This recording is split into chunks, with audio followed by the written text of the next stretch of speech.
Welcome back to the ULCS studios here in snowy Berlin, where the action honestly couldn't be hotter despite the weather outside. No, it certainly could not be, and I am very excited to get into our Game 3. I believe this is your third game, Pyra. Actually, it is. You know, isn't it fitting that it's Unicorns and Splyce? Yes. Wonderful to see, and honestly, those two games were just so damn different from each other. The first one was this crazy Baron Steel fiesta of sorts that had so many mistakes between the two teams, but Unicorns looked razor clean and crisp in that second game of the series. They definitely looked much cleaner. Much looked, yes. That's the one. Yeah.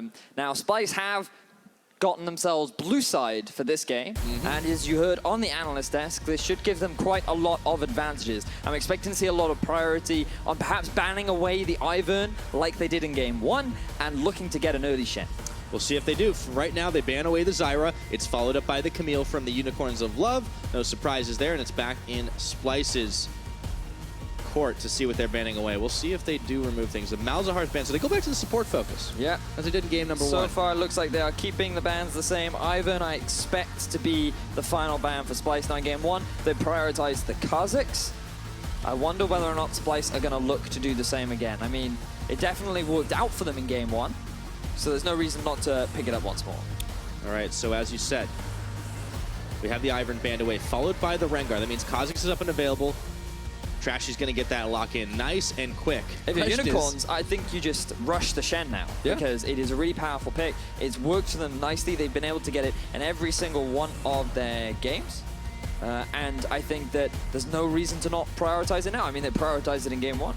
Yeah, it makes a lot of sense, as you mentioned that, well, I was about to say Samix could wait a little while before he picked up his AD carry since it was hard to pinch, but they do lock in a very quick Varus. And if you're the Unicorns of Love, I wonder, like, is there really... I feel like you don't need to prioritize your jungle right now, because... But they're going to do the Warwick. Again. They do the Warwick again.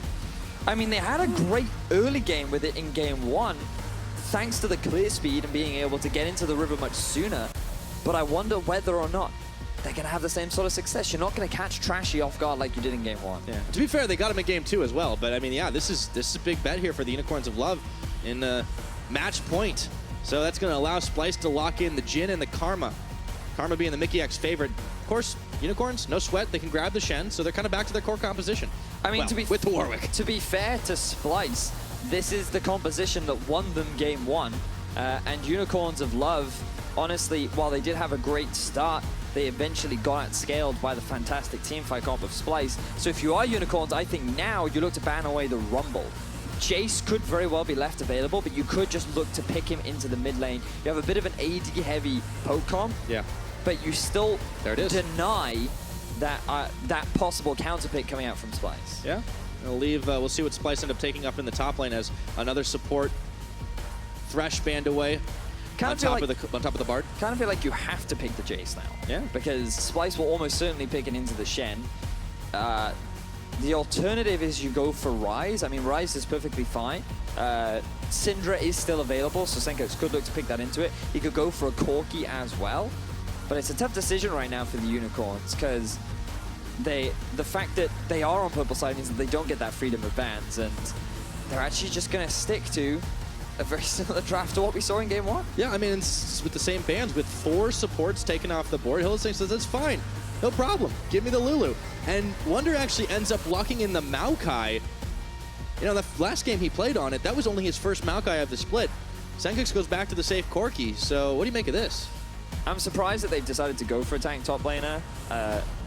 One of the great things about their composition in Game 1 was those rumble flanks. The ultimate landing onto multiple members of the Unicorns is really what enabled them to turn a lot of these fights around. And while Maokai is still a very potent team fighter, I feel like you can't get the same sort of lane dominance that you had in Game 1. Oh, well, that's very true. They at least give themselves a bit of a beefier front line, something they were lacking in their opening game. With the last lock-in, Unicorns select the Ryze for Exile once again. So the bag of tricks, there's going to be a lot to it for this Unicorn squad this time around. Let's see what their cleaned-up play that they exhibited last game, what they can do with this comp once again. Now, Splyce have a very good teamfight composition.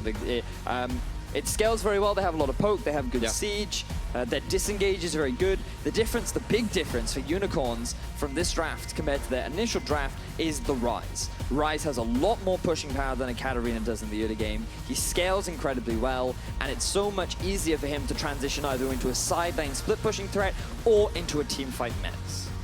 Well, we'll see if Unicorns adapt that and use it to get the side lane push once again. They kind of committed super heavily to the team fighting in game one, and it really punished them when Splyce was starting to outscale. Yamato Cannon taking the last few seconds to talk it over with his team before he's going to shake hands with Sheepy for the final time today. There we have it. Somebody's got to walk away with this victory, but Unicorns, they looked clinical in the previous game. So one more time, if you think the Unicorns Love can clear through the table of Group B and take a 2-1 victory over Splyce, hop on Twitter, go tweet out hashtag UOL win at LOL Esports, or Splyce are going to fire back. Well, you guys know what to do. Hashtag SPY win. Let's see what happens as these two teams are about to leave it all in the Rift for the third time today.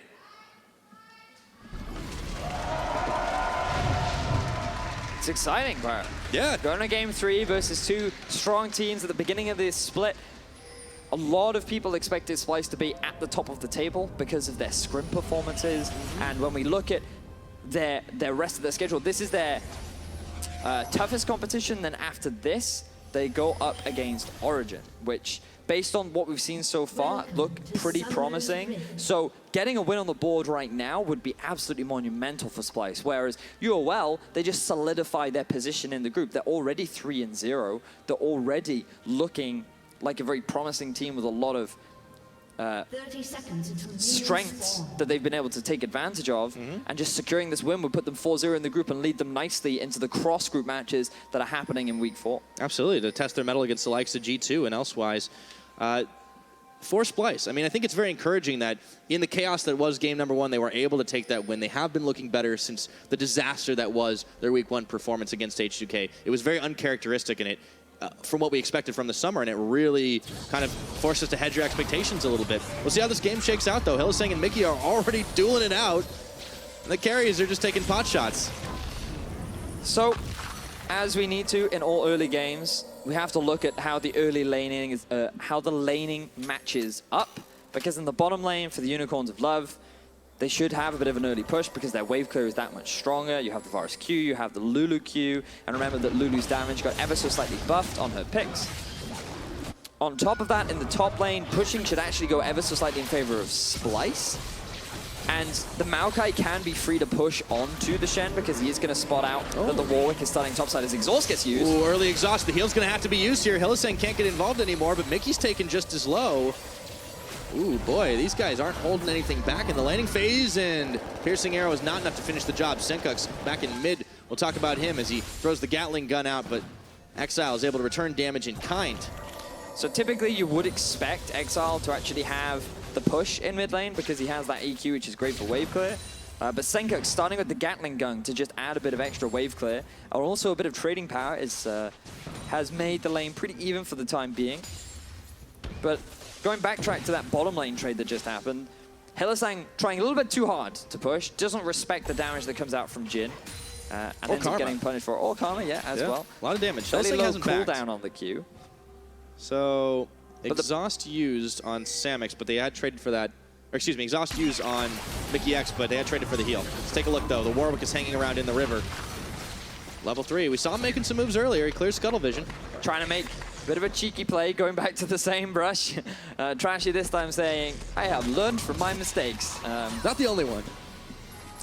Will not be giving away first blood this game. Now, there is time yet, but so far, they are playing this out a lot safer. Trashy actually going to be doing the opposite, moving up top to clear the Scuttle Vision over on that side of the map. Makes sense. He knows that Xerxes started topside. He knows that the clear would have been faster. So instead, he decides to invest a bit more time going for his Raptors and then taking the skull in the top. And I think that because Wonder is pushing, this is actually a good time to get that vision as well. You can see he's even dropped a ward in the Tri-Brush. So that is going to enable Wonder to play a little bit more aggressively. Yeah, spots Xerxes as he clears out his Raptor camp right now. See if they can keep him on lockdown still. When the level 6 hits, we'll have to see where Xerxes takes this Warwick once again.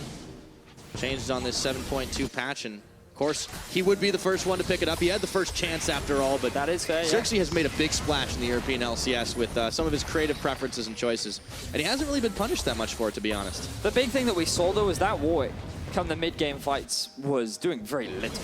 His impact really wasn't there, and I think that we started to see a bit of a communication breakdown from the Unicorns of Love, because like some of them were diving under a tower one after the other. They weren't timing their abilities properly. We were yet to see the Shen plus Warwick combo. So I'd like to see something like that as we see Gang coming in. There we go. Mickey X forces the Ghost from Exile. He's going to be walking right back down to lane. Meanwhile, up top, Wonder's actually taken quite low here. Chachi does not want to flash to try and finish it off. Of course, Wonder has his flash available too. Xerxes is smelling blood. Smelling a lot of blood right now.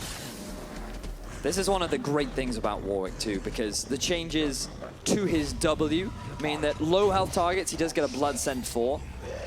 And that means that he basically runs extremely fast when he is on top of that blood send. It enables him to move through the jungle very quickly. If someone is low, you can chase them down. And that's why Wonder was very scared. I mean, he was very low initially and needed to back off anyway, but just having that Warwick, that added presence as well, always makes you feel a little bit uncomfortable. Yeah, for sure. Something that you can definitely count on psychologically at the very least, but it's still, you got to be very, very careful when dealing against this Warwick. Meanwhile, down in the bottom lane, Hylissang getting caught up once again, but the exhaust is spent. He's incredibly low. There's another one as it to come back up off cooldown. Heal, flashing first blood is going Kabi's way. The bottom lane of Splyce getting themselves first blood. So it is now Splyce that get that early lead, and in a lane really where the Unicorns of Love should be pushing up. So very impressive start. Honestly, another punishment onto Hylissang. I feel like he should have flashed a little bit sooner before he took all that harass. It enabled Splyce to get the kill. Now they're in a great start. Yeah, on the bottom side, they're definitely looking good. So they didn't actually back away after all of that. Kabi and Mickey still hanging firm, and Samix shoving this wave. They don't want to give it up. The vision game is definitely going to play a lot into this. We'll see multiple control wards in the Splyce jungle from both teams, actually. One just outside the river, excuse me, but Hylissang's back. Maybe he'll play a little safer this time. He got himself a control ward as well. He should be throwing that one down in the river brush. He'll have Xerxes hitting 6 soon. But Kabi and Mickey are playing this one out quite safe. Thing is, this is really going to hurt the bottom lane of UOL because they actually wanted to set up a very similar play to what they did in game 1, but they used the Plascone to get in behind. They set up the dive. You see the Channel. It's overall a very clean play that becomes even easier, especially when you have the Rise ultimate to make that play happen. And all of the control vision that they've invested into the bottom side is indicating that's the sort of early play that they're looking for. So the fact that Splyce's bottom lane get themselves a kill is now going to make it harder for the UOL bot lane to shove up. But Trashy is occupied elsewhere. He's up top side, so, I mean, well, when you have a Shen, sometimes it's best to gank that teleport so he can't really come to anyone's aid for the time being. But Chachi's not going to take the bait, and he doesn't push back, so Trashy's going to walk away empty-handed. Interesting that Splyce decided not to go for the swap this game, given that Kabi has no summoner spells. First time in the series. Yeah, so every time they've actually traded into the Shen at level 6 and looked to try and avoid that level 6 gank. But this time, largely because of the kill that they were able to get and the item advantage that they now have, they're just going to continue laning down in the bottom lane. As Exile puts a bit of hurt down onto Sync. Yeah. Well, we talked a lot about how Splyce have, a fair amount of poke and siege available to themselves, and, even if they get a lockdown, they can definitely do quite a lot. But how are they going to utilize that this time? Game 1, obviously, kind of off the table because of how chaotic it kind of became early on, but what are they going to do to Unicorns this time around? Well, remember, they have a big mid-game spike. This is something that they had in Game 1 that they couldn't take advantage of because of the early lead that the Unicorns had accrued for themselves. This time, though, Senkux, he can just work towards the Trinity Force. Kabi can work towards that flat lethality build with the early Ghost Blade into the Edge of Night. And this means that their mid-game playing around dragons and playing around early towers is actually really favorable for the side of Splyce, especially when Rise takes a little while to ramp up. Samix is in a very similar position to Jhin, but doesn't quite have the same damage at that point. So I think that Splyce have a much better mid-game, and because they haven't fallen behind so harshly in the early game, they can better take advantage of it. But if you do well, you just need to mainly keep Splyce split up. You need to keep playing the map, very similar to what we wanted to see from them in Game 1. But instead, they just said, let's play at Baron, and let's do Baron and Baron. Let's not talk about Baron for a little while. It's going to be a while before it ends up there. Exile. Xerxes, they'll be able to secure the blue buff on their own. Well, Senkuk's a bit occupied in the mid, but yeah, definitely a bit of a slower game just because of the controlled nature of it. No big snowball leads this time around. Unicorns have been unable to really arrest the movements of Splyce, but they are keeping pace with them right now. Samix and Hylissang looking to force off Kabi and Mickey, and Kabi's pretty dangerous when the Jhin is in his hands. Game 1, he was picking off people with the curtain call left and right, and honestly not shy of using it to just add to that poke and siege so they could knock down towers. Could come to bear once again. And honestly, you make a great point, because a large part as to why Splyce were able to close out that final game fairly decisively once they got the ban was because of that combo between Jhin and Rumble. Throwing down the equalizer combined with the curtain call made it very easy to set up those dives. And speaking of dives, look at the minimap. Yeah, well, also the curtain call. It's coming out, but they don't have enough to really clear through it. Clear a lot of minions, but it's not done yet. Samix does tank the last shot. Exile was looking to come in, but he's backed off, and now Mickey and Kabi have stopped this push from happening. Xerxes was looking for that dive, but you could see this time Kabi and Mickey backed off real quick. They read the play. They were aware that the dive was coming. There was a lot of vision for the UOL side in the bottom half of Splyce's jungle. But there was a lot of vision for Splyce as well. There was enough to tell them that the play was coming, so especially after Senkuk's back, they realized that Senkuk's wasn't there to actually make that rotation down. Now he's got the package. 10 minutes in, he could be the one to look for a potential roam bot, but they need to get a little bit more control over the river. We'll see if they're able to do it. Still sitting on 2 pieces of his Trinity Force right now. And with the package, if he can make a big play onto Exile or on anyone really, would definitely help out Splyce, but they're fairly comfortable despite the game being dead even right now at the 10-minute mark. Exile's gonna find Trash. He sends a Rune Prism, but all of a sudden he is isolated. Teleport's coming in. The shield just finishes in time, and Unicorns turn right around and take out Trashy. Realm Warp coming in on his Senkuks. He's got Flash, and he might have to use it. Not this time, though. Really good response from the Unicorns. Trashy threw out so much damage down onto Exile, but he had the Shen ultimate. Xerxes came in from the flank, and you just saw the tag team duo of Xerxes and Chachi lock down Trashy and just eliminate him. That is the Unicorns' quick response times to any danger, and Trashy had just a couple shots shy of really finishing off Exile. That play could have gone very different. It certainly could have, but you can see that Exile just trying to get a bit of vision, wanted to get the collapse down onto Trashy. Instant teleport actually came out, but the nice rotation from Hylissang. They'd already pushed out bottom, and the fact that the bottom lane of the Unicorns was able to get to that fight faster enabled the Unicorns of Love to actually turn that fight around. So honestly, really good communication amongst the team to quickly say, oh, Exile's in trouble, let's go. And he doesn't even have to use his flash. I wonder is, you know, since he teleports in, uses that, isn't able to get much done now. It's another gank attempt. Exhausted, instant flash by Exile here, but he's taken really low. Dodges a couple of bombs, and he's out. But Kabi says not just yet. 1, 2, 3 is not going to be dodged, and the 4th will be.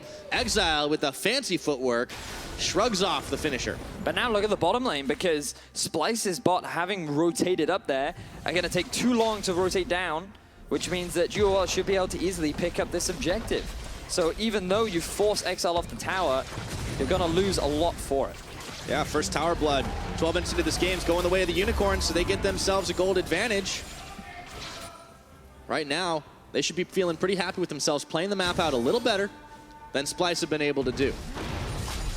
And now that they have priority over the bot side, Unicorns of Love can just rotate up to the Dragon, pick this one up easily, very similar to what we saw in Game 1. Yeah, far less explosive, but they are able to make it happen, even with Splyce playing it safe.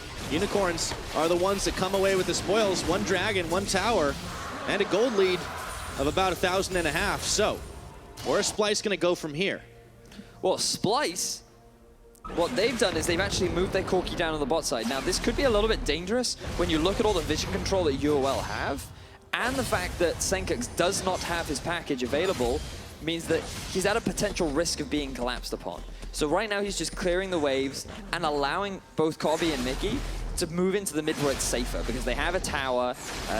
The likelihood of them being collapsed on and dive is much lower, and Senkux, being that Corki, has just much more safety. So the play from Splyce is good. They're just going to buy time for that, because they want to get to that point that we were talking about earlier, the Training Force spike, the 2-item completion for Kabi.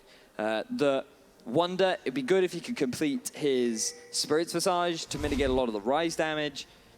And I think Splyce, they just want to buy time for the time being. Whereas UOL, what I want to see from them is actually the roaming duo of Exile and Cersei. Something that we saw in Game 2 was that Cersei would push mid and he would just move with the Ivern. This enabled a lot of pressure, and it allowed them to take that tier 1 in the top very early on. So far this game, we haven't really seen much movement from Exile. Part of it is because he's going up against Corki. He doesn't have the same sort of push that he did against the Victor. But that's not to say that he can't move around with Cersei and look for picks. And imagine, you use the Rise party portal to get him behind someone. The enemy flashes away, they think they're safe, but then you have this long-range Rise ultimate to get the collapse down, and you get yourself a pick. Yep, speaking of picks, though, Exile might find himself on the wrong end of one. Let's see if he can dodge again. Not this time. Third one, he's able to get out of, and the fourth, but they just wanted to push him off the tower. Unfortunately, the minion wave is not enough, so Splyce had to back off again. Unicorn's still not falling for that trick. We get closer and closer to 15 minutes into this game. Splyce still trying to buy some time for themselves. Hylissang seeing if he wants to push off the Maokai, but wonder how to strategically play Sapling to stop him from doing anything. So I'm a little bit confused as to why Cersei actually decided to move bot side, because I felt that given that Wonder was at about 50% HP and you had the Shen ultimate too, you could have actually looked to set up a dive top lane or even just force that tower with a 4-man unit. Instead, Cersei moves bot, goes to the tower, and now they have no real pressure because Senkux has been allowed to rotate up and he has a lot more wave to it. Samix just ulted onto Senkux right there. He did. And he's actually pushing him back. It's 1v2. He's got the package Valkyrie, but he knows he's gone, and it's Hylissang who steals the kill away. Shen ult, hello. Yes, you got a lot of damage down Senkux. Yes, you could have forced Samux back, but how can you not respect this Shen ultimate? We've been talking about it literally for the first 15 minutes of the game. Twice, Splyce rotated to the top side to avoid it, and here comes the party portal. There we go. They found Trashy, but he is not going to get locked up just yet. Now he is infinite. Duress is on, and Trashy is finding himself taking the express route back to Fountain. And this is the dive. This is the roaming pair that we wanted to see from the Unicorns. They get themselves 2 kills. They can look to take that tier 1, and now they are snowballing that early game lead. Yep, keeping the gold game going, and now Exile is going to be stewarding these minions up top to push them into this way, or into this tower, I should say. And in 16 minutes, Xerxes and Hylissang can finish off the Rift Herald, so neutral objective control going well for Unicorns. It certainly is. The Unicorns of Love playing the early game very nicely once again. One of the biggest criticisms that we did have for them is Mickey. Yeah, Mickey's actually shoved them off, so they've stopped. Big greedy. It gets punished. Well, I guess it was pretty slow with just a Warwick. But let's see how this play happens. So Senkux, if you get this much damage down onto Samux, right, all you do is you just be happy. You're like, hey, I forced the 80 carry back.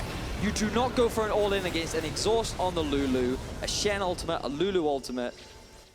Like, I don't understand the play. I felt like that was a massive oversight from Senkux, and it reminds me of his week 1 performances where he would take these gambles, he would take these risks, and he would force his team into massive deficits.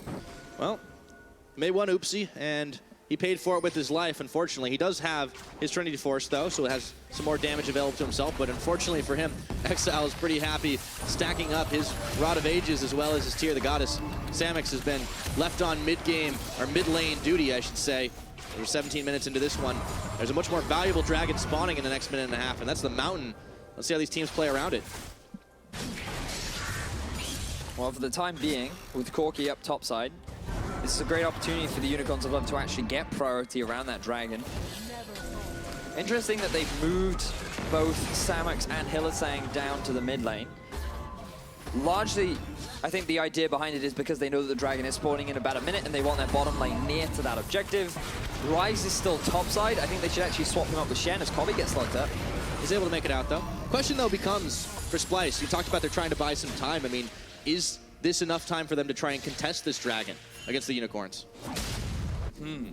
That is an excellent question, because I felt as though if that play hadn't happened where Senkux died and the Kazakhs died, yes, this was a situation where Splyce could have contested the Drake, but now because of that deficit, I feel like you just have to concede the dragon. You're a little bit too far behind. You're now going to be at about 3,000 gold after this tower drops. Exile has completed his Rod of Ages. There's just like ever so slight item advantages on the side of UOL that I think it would be too risky for Splyce to try and falsify. Speaking of risky, Trashy a little bit low on health, walks straight into a piercing arrow. He's going to back away. Xerxes will smell him, but no way to close that distance. There's a lot of vision there. Samix is going to get caught. Hurt call's available, but Kabi's a little too far away to make it happen. Hylissang and Exile are coming in to relieve. Unicorns are stacking mid again. But right now, it's kind of just to force Splyce back. And now the Dragon's live, they're going for it. Yep, and honestly, this is great timing for the Unicorns because they just take the top tower. They have it pushing in their favor. They can get it, they can clear out the mid wave, and then they can just move around to the mountain and pick that easy objective up for themselves. Yeah, no problem with the damage dealers on it right now. They have two sitting in the mid to try and push it back. The only danger right now is that Senkux can maybe get some push out on the top side, but Chachi's even got teleport available if he wants to make his move up there. I don't think he needs to, because you can just send Exile up to deal with him. Shouldn't take him that long to get there, and the tower is pretty healthy.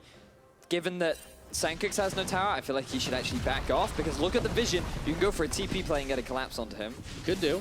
Oh, he's going to take the party portal. Senkux, he's trying to walk away from this one. Ghost is on. He turns his attention. He's got a bit of a shield. Exhausted down. Teleport now coming in for Wonder. Exile actually has to bail out, so they deny it, and they should be able to secure themselves the tower up top. That'll be the first for Splyce. Honestly, good response from Splyce. I like the fact that Senkux didn't run away from that fight because he knew that Trashy was nearby. The teleport was available for Wonder, and Kobe and Mickey were already in mid lane, so they could look to just make the rotation up and get an objective of their own. That is their first tower of the game. So not a bad response from Splyce, demonstrating that they're not just going to give away all of these objectives for free. Yeah, they're not rolling over and taking it. Unicorn still in the gold lead with the tower advantage, looking to knock down the last outer. Wave getting cleared away. Unicorn's still taking a few pot shots on it. Samek's actually tanking, so he has to back off. Gets a bit of a shield. Meanwhile, down bottom, Chachi was the one pushing the wave himself. Unicorn's still very early to play around this Baron, but they can make sure they have the vision advantage. Well, the thing about it is once you reach the 20-minute mark, Baron is actually a great objective to play around. Not necessarily to force it, but to add an element of fear. Because if you control the Baron, that means that the enemy has no idea when it is being started. So if you're the Unicorns, you send Ryze top, you have your duo lane mid, and you look to just play around top sides. You invest all of your vision so that you have control around the Baron, and you force Splyce into a situation where you can maybe get a pick. And that is doubly true of the Unicorns of Love. You do not know when this team is going to do Baron, sometimes to their detriment. But they did seem to really learn from their Game 1 mistakes and cleaned up for Game 2. So far, we're seeing more of that than we were in Game 1. Or more of that than we were in the previous game, excuse me. I like the decision from Trashy to go grab the Scuttle Crab while he still could. This will enable them a bit more time, so we're likely going to have a bit of downtime as the Scuttle Crab is still up. A lot of prioritization on farming for the time being. Maybe UOL won't even risk playing around the Baron. Personally, I think it is the correct play, especially when they are the ones with the lead and with a lot of items being completed. But instead, perhaps they just want to wait for the Drake. Well, Splyce don't want to wait for anything. They want to take down Vizichachi, so they have 2-on-1, but he's going to stand united out of there, and they're turning for the Baron at 2150. These guys are crazy. Fantastic play from the Unicorns. Ultimate coming out from Kobe. I don't think it's going to be enough. It will not be. It's going to get smited down by Xerxes, and they take the party portal out of there, straight into the fight to cut off Senkux. Samix is a little bit low, but they turn for him, and Samix finishes it. They give him a shield. Exile's going to get stopped. No, because he flashes away. Unicorns are going to make out like bandits, but not if Trashy has anything to say about it. He can get the hop. There's Samix. He's going to flash, taste their fear. They've locked up Exile, but they turn their attention once again. Xerxes there, but he's caught between all these members. Exile's cleaning house, however. There's no tower to fall back to, and Chachi is just running. Distraction, double kill to Exile, and now it's Wonder all by himself. So well played from the side of the Triple kill. Unicorns of Love, and Exile gets himself a triple And kill. Hylissang's not done. He's chasing down Mickey right now. Unicorns just get everything that fight. I am so impressed with the decision-making from the Unicorns. That was so good because they knew that Trashy was nowhere near the Baron. Wonder did not have his teleport available. And this is why you have the Ryze on the top side of the map. This is why you play towards your strong side, so that if there is ever an opportunity, it is so easy to get the collapse. But the decision to just instantly turn on the Baron, make that gamble of if Shen gets out, we can go for it, and they make it work. So we're just seeing now, straight after the Baron fight, Unicorns of Love, they get the pick onto Senkux. There's not much he can really do about it. And at this point, Splyce want to try and get something back. A lot of low members on the side of Unicorns. Don't have time for that, though, because more stuff is happening. Yeah, down bottom, Unicorns are eyeballing, taking out this inner tower. They'd already managed to grab the outer and mid, so looking to add another to that score. We're almost 24 minutes into this one, but this is the Unicorn snowball. This is what we see from them. 20, 25, 30, they start to roll things forward, and it's happening again, Vedius. It certainly is, and Unicorns were actually the team that were at a deficit now. Bear in mind that it was actually Splyce that got themselves that first blood. And then the Unicorns just responded well, even after losing 1 versus 1 down bot. They made good map plays. Their focusing on these early towers was very good. Their map movements overall, their lane assignments were a lot more intelligent compared to the game 1, honestly, Fiesta that we saw. And I'm very impressed. Unicorns just seem to be getting better and better throughout the series. Absolutely. Game number 2 is very clean and clinical. But this game as well, despite having a rougher start than the other 2 games, Unicorns are the ones that are controlling the tempo, forcing Splyce to move around the map, and they're just getting the jump on them. I mean, I really can't stop thinking about how brilliant that play really was with Chachi baiting 2 and then getting the hell out. Yeah. I mean, it was a gamble. He had to do it. He had to just think of it then and there. It had to be that quick, decisive, I'm ulting, and then we're going for Baron. They'd already stopped. They'd already used all of the CC they could to interrupt him. Yes, I mean, he definitely was, but there was also the risk of him just dying. It's true. Fortunately, he's tanky. And the Maokai Q, like, you have to time it well, because it's only like 7 seconds, 6 seconds at this point in the game. So, honestly, it was very well played from Chachi and just the entire Unicorns lineup. And so far now with the Baron, they've been able to get the tier 1 in the bottom, working their way onto the mid. The Baron now is still available. Oh, no, as I say that, it just does wear off. So now you have to play the 1-3-1 again. So we've been talking a lot about, but just to remind people, should you have forgotten, you have your jungler play around the top side, invest his resources and his vision into enabling Exile, who is incredibly powerful, you can't duel him, to pushing into the top lane. And then you just rotate between mid and top, and you split them up or Splyce to try and force a fight. Yes, they do now. Samix has the shield on him, no bones about it. Hylissang might be sacrificed for the greater good. It's going to be a 1-for-1, but that's support for mid laner. Chachi can't close the distance on Trashy, and Wonders turned it back around. Got the Deadly Flourish. Unicorns are lined up for it right now, but they're still pushing. Support for mid laner, I think, is pretty good. A lot of the wave clear is now going to be gone for the side of Splyce, and Unicorns can just look to take this tier 2. Yeah. Splyce, they can't really hang tough right now. Too many big members. Samix was tanking a little bit. They've caught Kabi, and now Xerxes going to be jumping in. Exile with an unstoppable kill to finish the job. Trashy might be able to grab one back as he takes down Chachi, but Exile is tanking the rest of the turret, and they get the spoils. All said and done, it's 2-for-1 on the second half of that fight, and a turret in Unicorn's favor. Really good job for the Unicorns. Yes, they had to give up Chachi, but they get themselves the turret. They'll walk away with the red buff as well. And the Unicorns, they're just going to ran things out with the mountain strike. Another mountain on the map. We had a lot of them in game number 1. Didn't see it in game number 2, but Unicorns can be pretty happy it's happening now.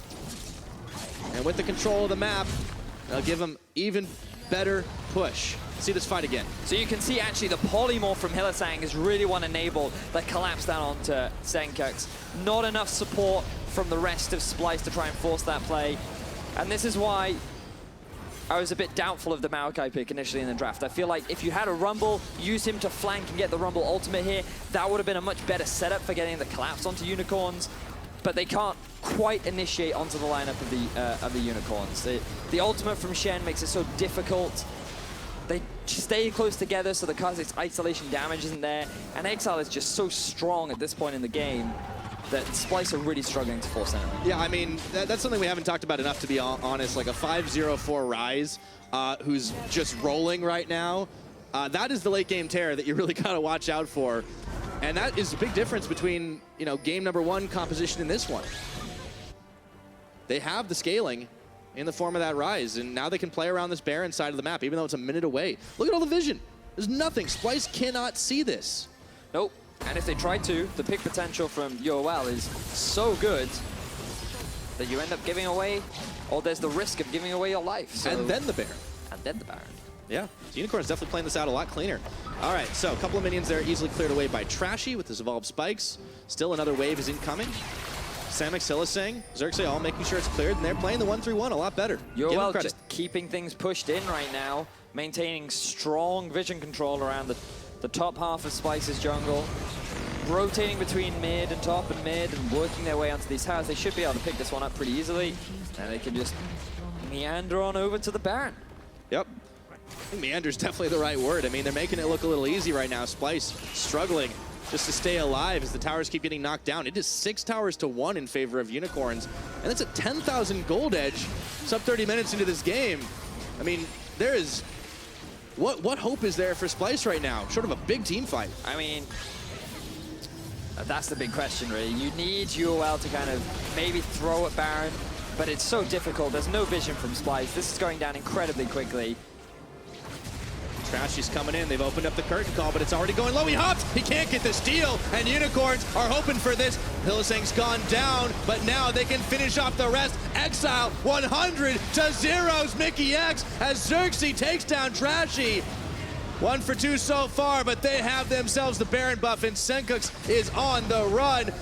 Wonder Kabi trying to catch Xerxes out, but they're scared of him. 2 for 1 in favor of the Unicorns, but they come away with the Baron. Now with those Baron-empowered minions, the wave bit is still up for Splyce. Samix needs to be a bit careful in the mid lane of the potential collapse, but Unicorns, they're not afraid at all. No, they're not, and they're marching up the top lane to easily clear this one away. A couple of Mountain Drakes helping out. Samix is pecking away in the mid, and he'll be able to finish that. So they've broken open the base. No inhibitors taken, but Unicorns, they know not to push their luck. Trashy's up in 8 seconds. And they're going to back away with waves pushing in every lane. They know that they have a monumental gold lead, and honestly, this is just a clean take. There was the possibility of Splyce getting the steal there from Trashy, and honestly, Senkux did a lot of damage with his big rocket, but it just wasn't quite enough. The goal difference is way too big. You didn't even have the Maokai in the fight. There was nowhere for him to teleport to. And honestly, just UOL with another very clean game, as you mentioned. Such a big tower advantage to the favor of Unicorns. They've played this early game spectacularly. They played the map beautifully. Their communication, I'd love to hear the comms, especially around that Baron play that they made, because it was just so decisive and it worked out so phenomenally well. And now we get the flank TP from Wonder. All right, we'll see if it pays out for him right now as the curtain call's been opened. The Unicorns know something is awry, and Wonder goes for the flank. He hits onto Exile. In comes the package Valkyrie, a special delivery, but it doesn't take anyone out, and Senkux is taken down himself. Hylissang in the back is still hanging on, and now Kabi is in danger. Trashy, Senkux had all already died. Kabi goes down. There's no more damage left. Mickey had to back away, and now it's gonna be inhibitor. Unicorns can look to close this one out. Hylissang sacrifices his life for the greater good as you will get 3 kills, and they're gonna get game 3. Wonder on right now, but with him and Mickey, they just don't have enough to do a damn thing, and they turn for the Nexus. Splyce know they're routed. Unicorns of Love have turned it all around from game number 1 to take a clean victory to close out the series. Congratulations to the Unicorns of Love, solidifying their rank 1 position in Group B. Phenomenal stuff, have not dropped a single series to anyone in their group. And I feel that after watching Game 2 and Game 3 in particular, this is, without a doubt, the strongest team in Group B. As they enjoy a little bit of a laugh post-game, they definitely have a lot to be cheerful about. They ran this table in Group B, a couple of messy games, but so far, they owned it. They certainly did. Can't take anything away from the Unicorns. I feel like Game 1 was very messy from both teams. Game 2, Unicorns demonstrated that they knew what to do with an early game lead, and even though there were a couple of bumps in the road, it definitely worked out in their favor. And then Game 3, I feel, was the cleanest of the lot. They fell behind a little bit because they died bottom lane, but they got a good advantage off a few good ganks, their rotations, playing up the 1-3-1, and overall that decisive Baron call just honestly Sealed the deal. sealed the deal.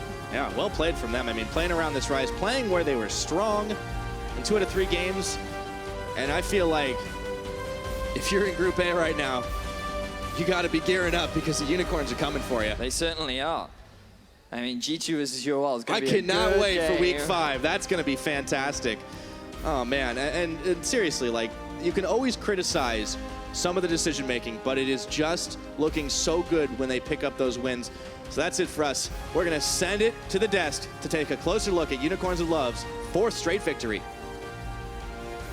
Thank you very much, guys. Indeed, still at the top of Group B, the Unicorns of Love with a victory over Splyce. And if we take a look at the last game, I do want to go back to what we said at the beginning of the show. What was something that they didn't do well? What was bad for the Unicorns of Love historically or in the beginning of the split? Their early game was never up to par, and now they were on average across the series up 2.8K at 15 minutes, where the previous 2 weeks they were down 1.1K. So that is almost a 4K difference, and that must have made a huge influence, and it did again in this game. Yeah, 100%. I think Xerxes is actually doing really well early game in the jungle, where Trashy is struggling in these games here. I don't want to blame on just one specific person. I actually think Unicorns as a team is doing well.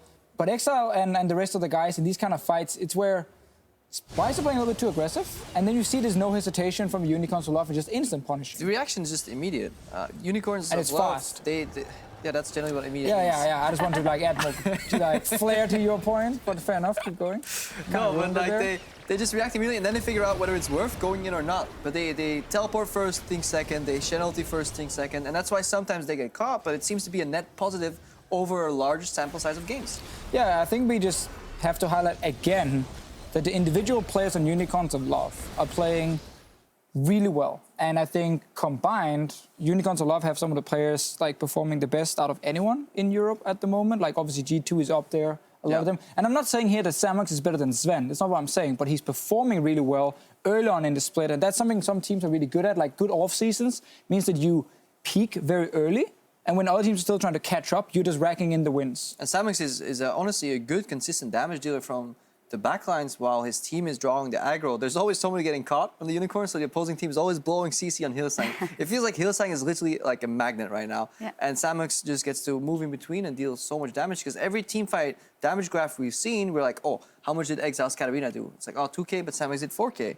So it definitely adds up over time. Yeah, and really interesting to see Splyce on blue side with the draft they had in this one. We said coming into the third game that Splyce on blue side would be a huge advantage, because now you can ban Ivern, Shen, Ryze, comfort picks that Unicorns keep using to win games. They decided to only ban the Ivern. Yeah, they banned really Zyra and Malzahar again. And the worst part is Unicorns of Love actually adapted. They went for GP Rumble bans, saying, you know what, those are 2 matchups good into Shen. We don't actually care about Jace. Splyce just went for another, I guess, let's call it boring tank. Their mid lane is constantly pressured in. Xerxes gets so much room to play. And every gank from Trashy has been rather telegraphed, so the Unicorns just punish immediately. And on top of that, also, we had the objective securement by the side of the Unicorns of Love. Sadly, for Splyce, Trashy didn't land the smite a couple of times. And then also in this game, the Unicorns of Love, they go for Baron at the right time and seal the deal in the game. Yeah, I love the play here. It's a gank bot lane against the global, against the Shen. But they're already calling now, just go Baron. And all the CC has been blown in the engage by Splyce, so they can't even stop the Shen TP, and now it's too late. And these are the kind of calls that are super cool to watch. And there's no teleport on the bot lane itself, so it's right that they attack the global. Vizicachi almost always takes the fight, so in that sense it's right, but then don't use both Maokai W and Q on the Shen.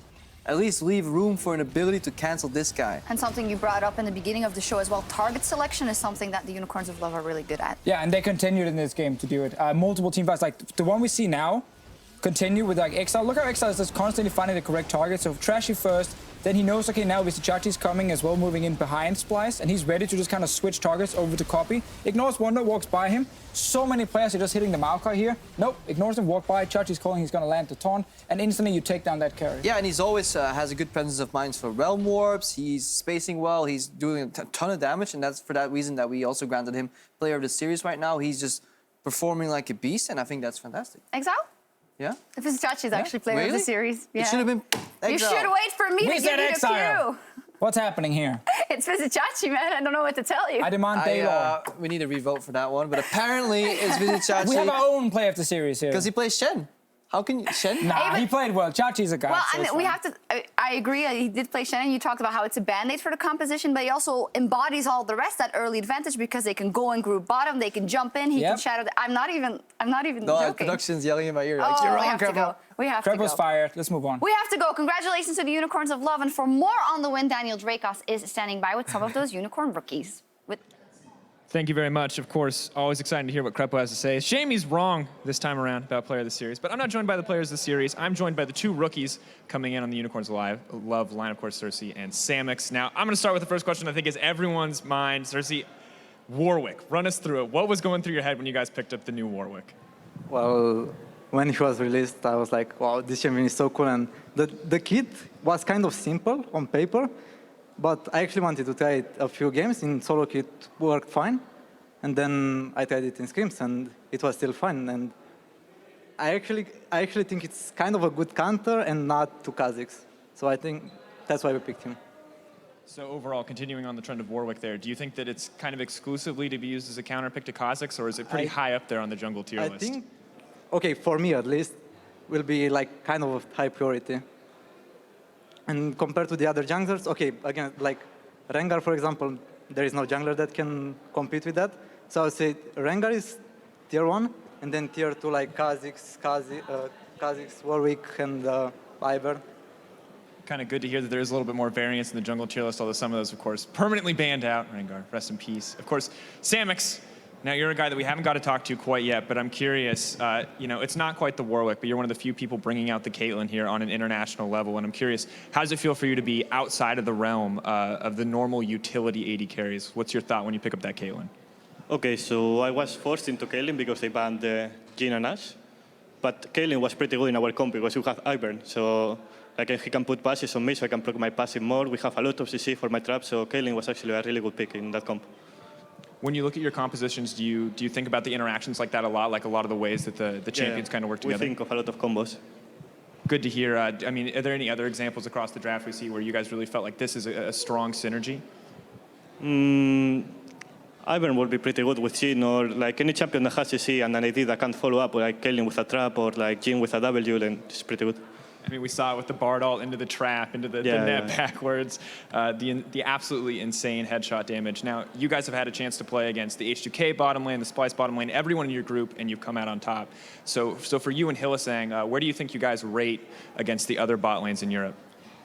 So I'm not really sure because I didn't play the other group yet, but I think we are in a pretty good position since I think we are not having trouble even in some losing matchups in the bot lane. Like we go Bard versus Ira sometimes. So I think, I don't know, we're in a pretty good position, I think. All right, now something I want to ask both you gentlemen, and we'll start with you this time around, Cersei, because we haven't heard from you since I started the AD carry line of questioning. Fnatic coming up in their matchup versus Misfits. Who do you think has the edge here? Who's going to take the series overall? I think both teams are strong, but okay, Misfits late game is quite questionable, and I think Fnatic's plays like solid overall. So I would say 2-1 for Fnatic. All right, hand it over to you, Samix. What do you think is going to be the result between Fnatic and Misfits? I think Misfits is going to win. I think they are a bit stronger. All right, well, congrats again, gentlemen. We'll see different opinions. Have to see who is right in the end, but that's going to do it for us. We're going to take a quick break, and we'll be right back with Fnatic versus Misfits.